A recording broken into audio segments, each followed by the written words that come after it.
Hello, everyone, and welcome to Conversations in Horror, the podcast. I'm your host, Kevin L. Powers. I'm also the owner, operator of Something Wicked Entertainment and Events, and I want to welcome you to our program today. Now, if you've been following our program for the last 2 years, you'll realize that what we do on our show is we take an individual film and we kind of have a conversation about it. We kind of critique and analyze it sometimes, or sometimes we just have a lot of fun talking about the movie. That being said, sometimes we have spoilers that we love to say. So if you're listening to our program and you want to listen to something that's a spoiler free, go listen to someone else's program. That's not what we do here. We kind of delve deep into the film, whether it's the good, the bad, or the extremely ugly type of film. There is not a film out there that we do not touch, which is why we love what we do here. Now, that being said, before I get to the title of our film today for our program, I'd like to bring in our guest. And her name is Teresa Sanson. I want to thank you so much for joining us on the show, Teresa. Thanks so much for having me, Kevin. You and I have known each other quite a long time, and I'm happy to be able to give you my 2 cents on some of these horror films. And also, you can also refer to me as TJ. That is kind of my professional name, and that, it doesn't matter. I mean, T stands for Teresa, so you are correct. But in terms of our industry-related affairs, refer to me, please, as TJ. I appreciate that. Will do. That being said, what film we are going to be discussing today is a found footage film that's called The Pyramid.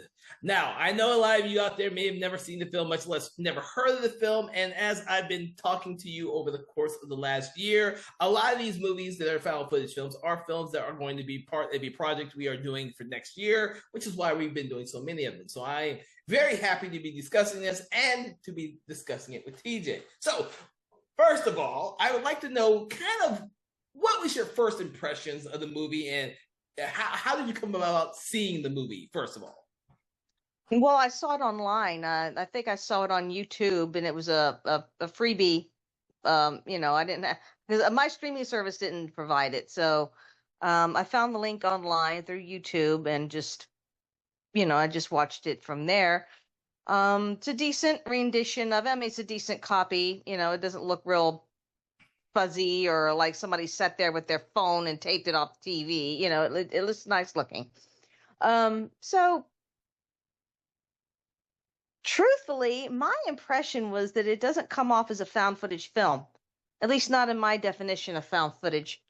Yes, there was a camera person following this crew as they were going deep into this pyramid, but that in and of itself doesn't, to me, define it as found footage. Found footage is, to use Blair Witch Project as an example, is very choppy bits and pieces that weave a story together, and you kind of have to fill in the blanks a little bit. Mm-hmm. And obviously the found footage is supposed to be there after everyone else has either vanished or died, which was not the case with this movie, Pyramid. So yeah, I didn't really regard this as a found footage. It was just a neat, creepy monster movie, because there is a monster in it. And you said spoilers, right? Are okay? Yeah, so yeah, there's this monster is supposed to be a rendition of the god Horus, which, in Egyptian mythology is up there. I mean, there's a trilogy of different, there's Bastet and there's Horus and there's one other, and I can't recall offhand. Anubis? I believe so, yes. So this creature had a dog face, and it was, but you don't really even see that till closer to the end. And there's, final girl. There's no final anything in the found horror footage. The found horror is itself the final survivor. So there was final girl in this. The blonde girl who was leading everybody down there. Yes, it's bloody. Yes, there's some deaths. Yes, they get trapped in a pyramid. Duh. And all the drama's underplaying while the camera guy is kind of filming. So it's half on camera and then half just regular, if that makes sense. That's how I perceive it. But yeah, not horrible. If you dig that sort of thing, give it a shot. I wouldn't call it anything to write home about, not because I'm a horror movie snob. There's certain things that are like just way up here, the top tier, and then there's this whole chunk down here of middle tier movies, and then down here, blech. So I originally saw this movie at the theater when it was originally released. I was a huge fan. Well, I still am a huge fan of found footage films, but I'm also a huge fan of Alexander Aja, who produced this and helped with the story elements of it. So that was one of the drawing reasons why I originally saw it at the theater. I did not like it because if so, for everyone knowing out there, found footage films in general are exactly what TJ kind of says, or at least that was the original aesthetic of it, but it is not what the aesthetics of are nowadays, because the found footage is just kind of the all-encompassing genre that we give it when someone's carrying around the camera the entire film and filming everything that happens. Chronicle is another good one that says the last person doesn't die, but the entire film is done by found footage. The reason why this film is odd is because it breaks those aesthetics very early on. Most of it is by camera op, but if you remember the beginning sequence when the documentary crew is going to Egypt, there are actual shots that are not shot by the documentary crew, and they are actually the filmmaker shooting shots, as well as shots at the very end of the movie. There is the filmmaker who is inserting shots within the shots that are actually being shot by the camera person. Right. I expected that because Alexander Aja is not someone who likes to conform to any types of rules. If you have seen his movie High Tension, you will know that he loves to break rules and screw with the audience. So I'm not surprised that happened in this film at all, but it is something that takes you out of the film, in my opinion. That is unfortunate because that's one of the worst things I hate, because it took me a long time to get over that same aspect of High Tension at the very end when he breaks every rule that he established beforehand. And if you have listened to our show, we have talked extensively about High Tension in the previous episode, so please make sure to check out that episode as well. I'll have to. High Tension, is that on any streaming service, any network? I don't know, to be honest with you. I would have to look it up myself. That one, I wouldn't be surprised if it's not. I would, might be on something like Shudder or one of the other horror streaming platforms, but I'm not sure, to be honest with you. Yeah, this is one that you have to be a fan of kind of Egyptology type movies to really follow, not just follow, but be entertained at some of the stuff that happens in the film. And then two, you have to be entertained by the fact that by the time the Egyptian god shows up, that you are good with the less than stellar CGI for him. Yeah. This is not Cloverfield, which has extremely effective CGI mixed in with the found footage. This is like, even at the time this was made, which was long after Cloverfield, this movie has CGI that is questionable. I would say it's student grade CGI, really. Granted, the monster was creepy, but it was not frightening to me. And I was not expecting a monster movie from found footage, because the whole premise around found footage is this mystery of the unknown, what you don't see. Okay, it's what you don't see is what's creepier than what you do see.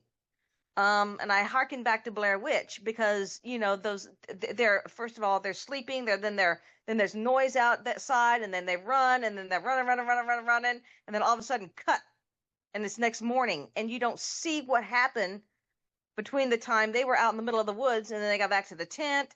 And I sat there and I watched that film like 3 times in a row just to pick up the details, because you get so caught up into it that you ignore some of the little, then you start asking the questions, but that's what makes that found footage, that particular one. And some people hate it. I mean, they thought it was stupid or whatever, and that's fine too. But as far as the craft of it, it's invention. Where, like I said, the things that you don't see are creepier. Your imagination takes over a little bit. So And I didn't get that with Pyramid. I mean, the story unfolded just like a regular standard movie, and then you just had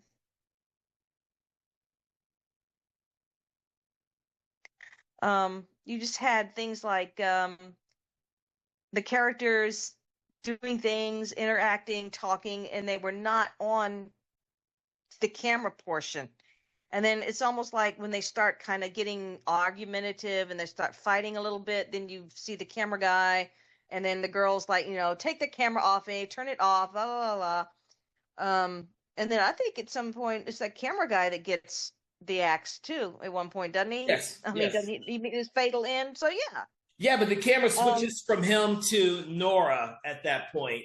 Nora, right. who's the main actress that you were trying, or the character that you were trying to remember, it shows up at the very end, who succumbs to uh, the the the infection from the opening of the pyramid that they were waiting to be. So at the very very beginning, when the first person when they open the tomb is exposed to that disease that comes out, she's eventually succumbs to that same disease at the very end. Which you don't see because you just see her eyes and everything, and you see her eyes, she's infected with that before the young boy gets killed by the Egyptian god at the end. So, but Right. I mean, and that's where it cuts, which is a staple of most or found footage films. But it is rare for them to use a monster because it's so hard to be effective. I think the two films that I bring to mind that have effective monsters, or three, would be Cloverfield, Troll Hunter, and Frankenstein's Army, which uses CGI extremely well, but not so much the Pyramid. No, no. I mean, like I said, I mean, it was an okay horror flick. I mean, nothing, like I said, nothing to write, nothing I'm probably going to watch again with the idea of, ooh, I want to see this again and get wrapped up in their story again. I mean, one and done for me on this one. Unlike some of my favorites that I can watch again and again and again. But that, um, I wanted to say, you were talking about Egyptologist films. Like, now, I guess you're familiar with Stargate. Not really a horror movie, but it's science fiction. The movie, yes. The show, no. I never got around to Well, watching the show. I've just seen the movie. I mean the movie. I mean the movie, the one with Kurt Kurt Russell Russell. and James Spader. And the whole idea of these the characters that they were drawn in the hieroglyphics may well have been aliens. Their faces and shaped that turn it. Yeah, The god Ra. It's Ra, the sun god. yeah, The concept of him like having been an alien that came to Earth at one time. And which was kind of neat. Um, okay, I love the Egypt. I love mythology. It's just so creepy, and you never know about the origins of some of these stories. no, and that Really, what really happened? and that's one of that's one of the marketing aspects for this film. And during this time period when all these found footage films were being released, they were all trying to come up with a new concept that hadn't been done before. You couldn't just keep going back to the woods and hoping that there was a witch in there for a found footage film. Everyone kept doing different things. You had the demonic one, which is the devil inside. Then, of course, you had Chronicle, which is what if these kids found superpowers, and then you have Troll Hunter, which is trolls that still are alive, and everyone was coming up with a new concept I gotta mention Paranormal Activity.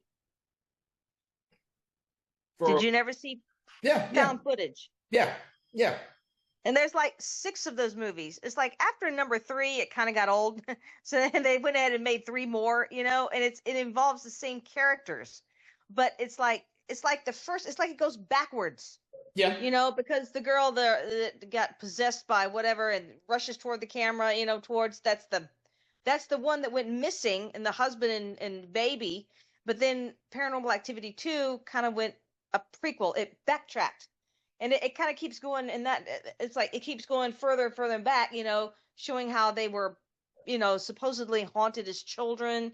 yeah, And the found footage is the nanny cam type of thing. It's the house camera, the security camera, which also is kind of a neat concept.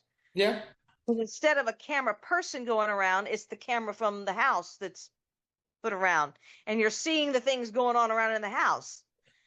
Yeah, they did that with those films. They did a different aesthetic for each one of the subsequent sequels, except for I think the marked ones. I don't think the marked ones did anything other than that being a spin-off, or the Japanese version, which is also just a spin-off. So Okay.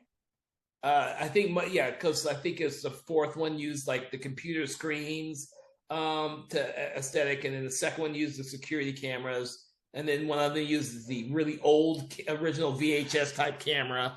Right. So they all tried to use something different as their marketing ploy, kind of like this one did when it was just, it's in Egypt, you go into a tomb. Everybody wants to go into an Egyptian tomb. It's like, I'm claustrophobic. I don't want to go down in there in them tunnels. I mean, I could just see, my worst fear is just getting trapped down there, and God knows the way the way shit happens to me, I probably would.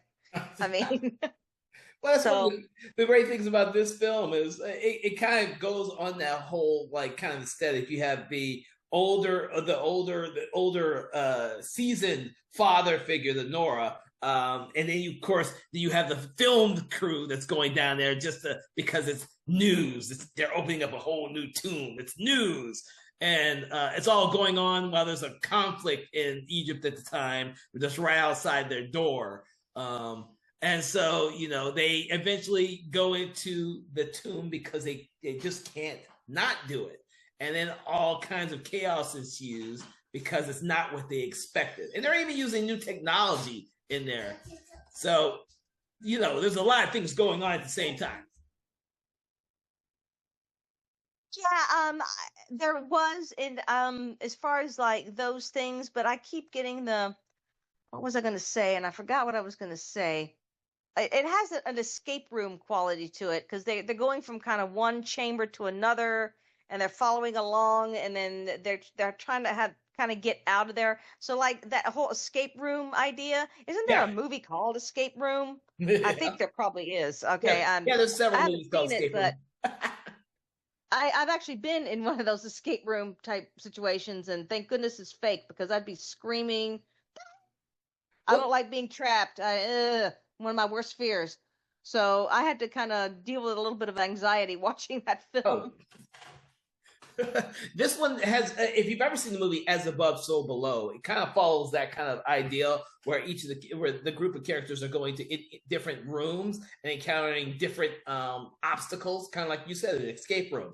And that makes it much more interesting instead of just being kind of like going into the woods, or like The Devil Inside, which we've also talked about before on the show. The Devil Inside just, is kind of like the characters going from one kind of exorcism to the next. This one kind of ups the ante because they have a limited amount of time in each room before they either get killed, or someone gets killed, or like the one scene where the sand starts coming in and no! That's like, I can't watch that stuff. Yeah, it's a ticking timer. It's a ticking Being buried alive. That's another one. Being buried alive. That just freaks the hell out of me. It's just, yeah. Yeah, and don't you get any ideas now? Well, what it does in the movie is it keeps the audience in a very suspenseful mood, and it doesn't. This film never lets up. Once it starts, you're on this ticking time clock to get out of the pyramid, or the characters are, and you're just stuck with them. And for the most part, you don't actually see the Egyptian god doesn't show up for a good bit because they're too busy trying to play up the suspense of the so-called cats or cat-like creatures who have been eating off each other. What the heck is with those cats? Just little. That is the worst aspect of that movie to me. They were so unrealistic in every aspect. I could deal with Horus because he's kind of a mythological figure anyway, and because he's always depicted in those, statues or in those Egyptian type drawings, real flat. He could be any freaking thing, really. But those cats, no, sorry. They need to do better. They need to do better with cats. The so-called hairless cats that have been eating off each other and mating with each other for God knows how long. Yeah. So they're now ferocious little beasts in the film, No, but they didn't do work for have a me. purpose. That at the very end, they instead of attacking Nora, they attack the Egyptian god and allows her to escape the pyramid for as long as Well, she they can. and all of a sudden these funky mutant cats come to her rescue. That's just so weird to me how it ended up like that. Um, why did they attack Horus? I can't remember. There's not. They If don't give they a reason. They don't give a reason. they just go for the they big just go. Yeah, ugly dog-faced creature instead of the woman. Okay. yeah. There's not in my view a reason, and I always thought that was strange when I originally saw the film. I was like, huh, that's an interesting choice to do, but okay. Because I always thought that the cats would have gone after him a long time ago if they just hated him. Um, they've been stuck in that pyramid for so damn long. Yeah.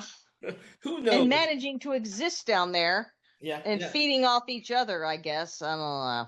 Whatever. Especially considering that the tomb itself was designed to house him and not anything else or anyone else. So Right. you would think that if he didn't really like cats, he probably would have killed them all a long time ago.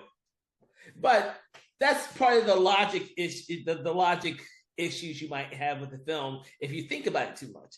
I don't. If you've watched a lot of films produced by Alexander Aja, like P2 or Piranha 3D or Mirrors or this one or Crawl or the multitude of different films, you can't always think about some of the logic aspects. They're kind of like these roller coaster rides. If you've seen Crawl, it's a roller coaster ride where these two people are trapped in a building with a freaking giant crocodile. Yeah. That really tests the boundaries of suspension of disbelief. You really have to suspend a lot. A lot. Well, if you watch P2, it's literally almost a two-person only film about being trapped in a parking deck for most of the entire movie. They're high concepts. A lot of stuff. Help me out. This guy's name is what? Something Aja? Aja. He's French, I believe. I'm hoping I'm getting that. Alexandra Aja. Yes. Okay, I'll look that person up. I really often get into like stuff that's really different. Not just creepy, bump in the night, monster in the house, unseen figure, kind of creepy in the background of the girl on the phone or watching TV, and those little jump scares that they're so blasé. I mean, unless you can incorporate those little elements into a really good story. And sometimes you can. Most of the times it's the story that's kind of eh. So we're just going to throw in all these little elements to make you jump and get your heart rate up and, kind of keep you going, oh, God.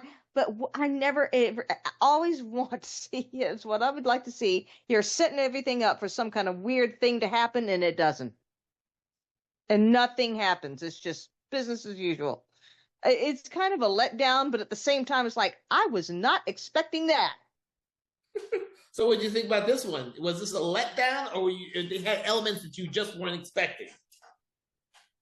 For the pyramid? Yeah.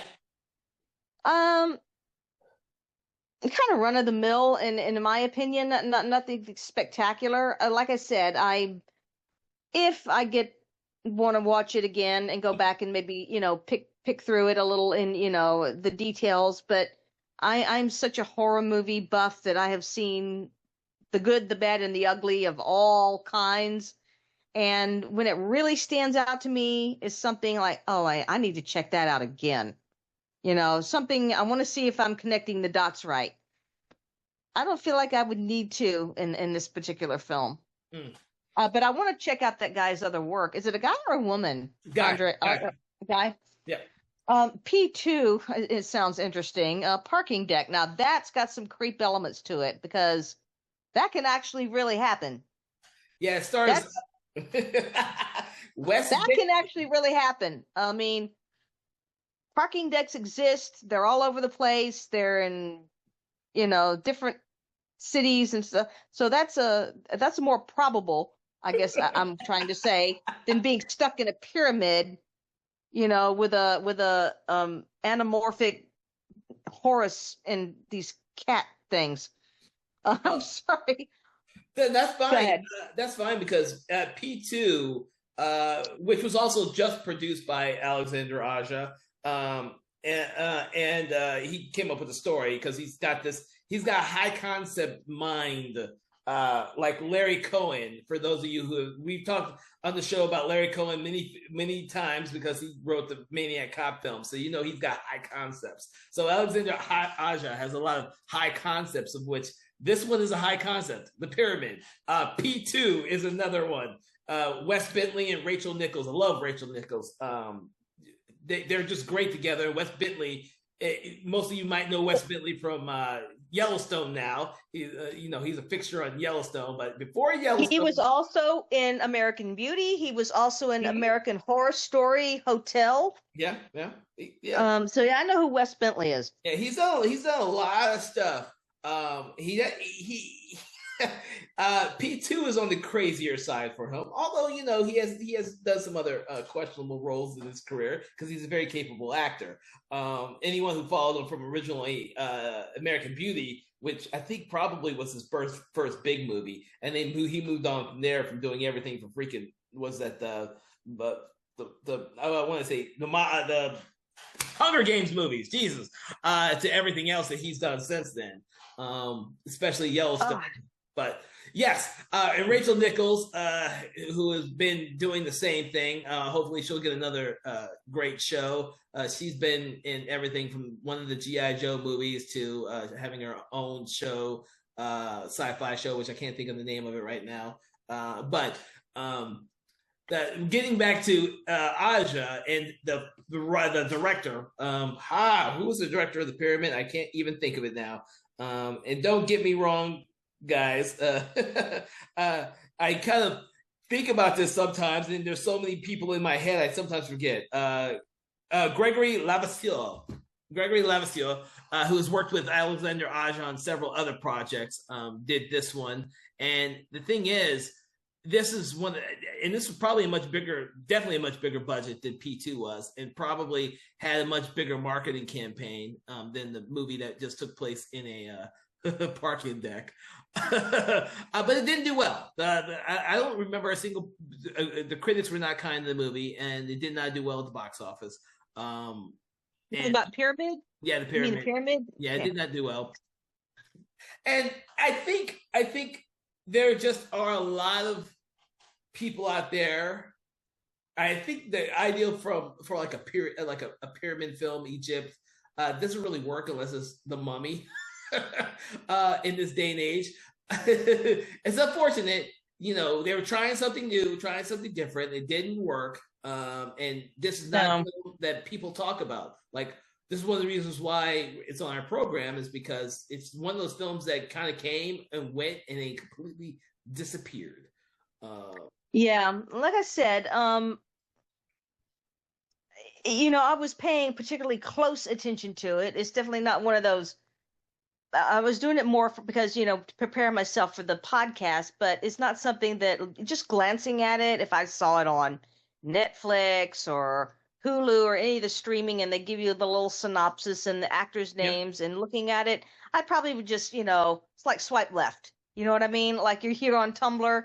It's not something that I would grab right away, because I would probably, unless it was one of those bits, well, I really just want to watch something. This looks okay, click.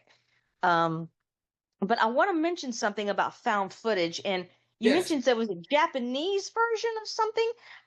It is rare that the Asian filmmakers and entertainment production companies borrow from an American, a Western tale. It seems to be the trend was going that Americans were borrowing from the Asian films for a long time there.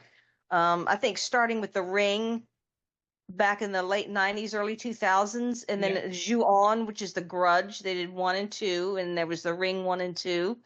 There's been several others.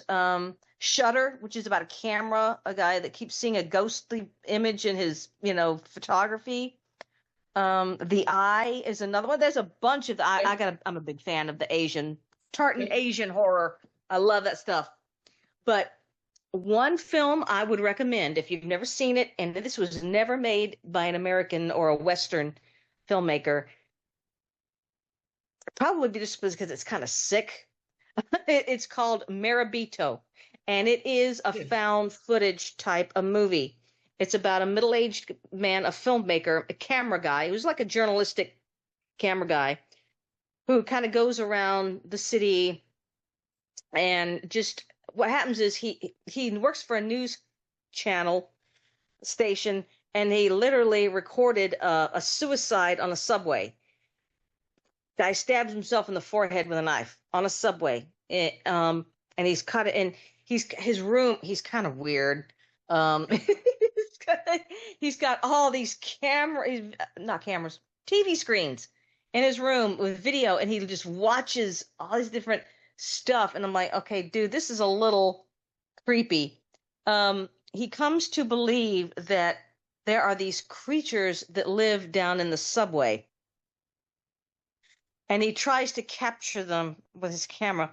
It's a very weird film, and it would be very, very difficult for a Western filmmaker to translate the message and the concept into a film that with American or European actors and actresses, because it gets kind of creepy and weird and voyeuristic. This guy starts stalking young teenage girls. Okay, it gets weird. But it does have a found footage. It's a guy with a camera. I mean, they do disappear. Him and this girl. They disappear into this cave. And so in terms of it being found footage, it's hard to really tell if the idea is to take that found footage and weave it all together to tell the story. I mean, it can, but then there's enough going on, if I'm making sense, outside of that, what he captures on camera, the real world type of the movie, if it were, not the stuff that he's just capturing. And it's called Marabito, Marebito. Yeah, directed by Takashi Shimizu. Jesus. That's it. Yes. He actually is one of my favorite directors. Who's most of his films are freaking weird and odd and unusual, and I don't believe any of them have ever been remade by a Western audience just yet. No, it's because the nature is so dark and it's so disturbing. I mean, it's not for the faint-hearted. His stuff. It involves incest, pedophilia.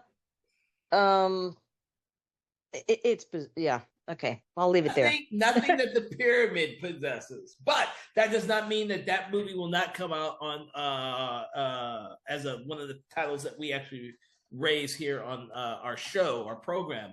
We actually have not done any of his films yet. You're the first person to actually mention any of his films, so we might have to tackle some of those together for the future. I'm down. So I'm down. But getting back to our roundabout way of getting back to the Pyramid, and everyone who listens to the show, as you know, we do a lot of tangents on our show, getting back and off subject, but we have always stayed on subject in regards to the found footage aesthetic, which is what we want to do there. A whole point of us doing these films is to allow you, the audience, to experience and hear about other different found footage films, because we are generally lovers of that subgenre, which is kind of looked down upon. And by having these conversations, we can actually shed light on other types of films out there that you might be interested in, whether you like found footage films or not. So with that, I'm trying to think of any other thing I would like to talk about in regards to the Pyramid. Is there anything else you'd like to bring up on the film itself, TJ? I can't think of anything. No, I've said pretty much everything that, that I was, my thought processes through it all, and, thinking about it afterwards. And again, if it's something that you're just curious about, check it out. It's on YouTube. It's free, at least for now. I mean, I don't know, how these things kind of come and go. So if you're interested in checking it out, just check it out. And, the beauty of TV is I got that remote control in your hand. You don't like it, switch the channel. I will say that with the film, I did like the kind of contrast between the old style with of Egyptology and archaeology. Archaeology in specific, in regards to the main character Holden, played by Dennis O'Hara. I had to mention him because he was actually one of the main characters in a lot of seasons of American Horror Story, which you mentioned. He's probably the most well-known actor on the cast in this one, Dennis O'Hara. Even when he did this, I believe I knew him from American Horror Story. But it's always good to point him out because he seems to be chewing scenery in this film. But it's a great ideal to kind of contrast and compare his old school aesthetic with that of his daughter, who is using new technology such as x-raying the cave before actually going into it, using the robot to go in and see stuff before they venture out in there, because they know of the dangers in regards to the bad air, which is what infects the first person that goes in and eventually overcomes Nora. I didn't like that aspect, but they lose it about halfway through the film, and they don't ever go back to that. There's a lot of setup with that, but they kind of lose it because it becomes a monster movie at that point. And some of the more interesting themes that they kind of start off with, they kind of lose track of. I mean, that's kind of what I was thinking too. If I must say, you mentioned the little robot that went in there. I just completely, left. I forgot about it because they forgot about it. They didn't stick with that. And it was the guy that owned it or operated it. Almost like he treated it like his little pet or something. It was so funny that, but they would throw him in there and then he gets demolished. Spoiler, sorry. No, he's the first one to die. Yeah, the little robot thing, drone or whatever he is, and they could have done so much more with that. Yeah, but they drop it, and then it comes up at the very end when they send that SOS video that doesn't really go anywhere, but they send it out in the case someone might pass by it and see it. I will say that for some of the gore fans out there are some interesting gore moments in the film to be had. But that's in the second half of the film more so than the first half. The first half spends a lot of time with setup, which is not uncommon for found footage films. There's a lot of setup for most found footage films before actually getting on to what's the important part. But this is got some gory moments in there, some heart ripping out and other things getting ripped out. So if you're a gore fan, that might appease you a little bit. But I'm still, after having watched it for the podcast and and for the book itself, I'm still kind of leery upon the movie because of the fact that I'm still not convinced on the CGI that was used, and the fact that I do not like the fact that the style breaks the found footage aesthetics. I would have been more happy if it had always been cameras, whether it was the personal cameras used by the people who entered the cave and or the filmmaker, Fitzy, then to just have these shots that were omniscient. Like they're just out there just being that. I think that takes away a lot for me.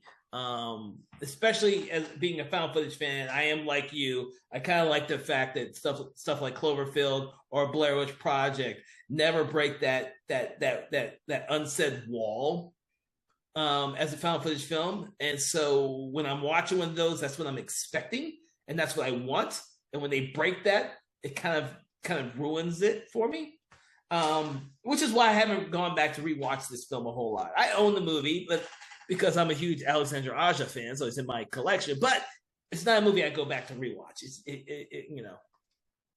So with that, I want to thank you, TJ, for joining us on Conversations in Horror.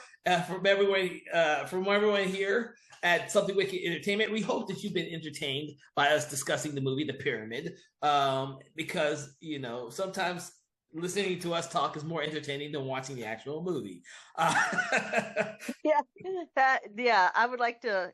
Yeah, okay. I'll leave that one there. I want to thank you, Kevin, for having me. This was fun. I look forward to doing this again with you. Just let me know. All right, will do.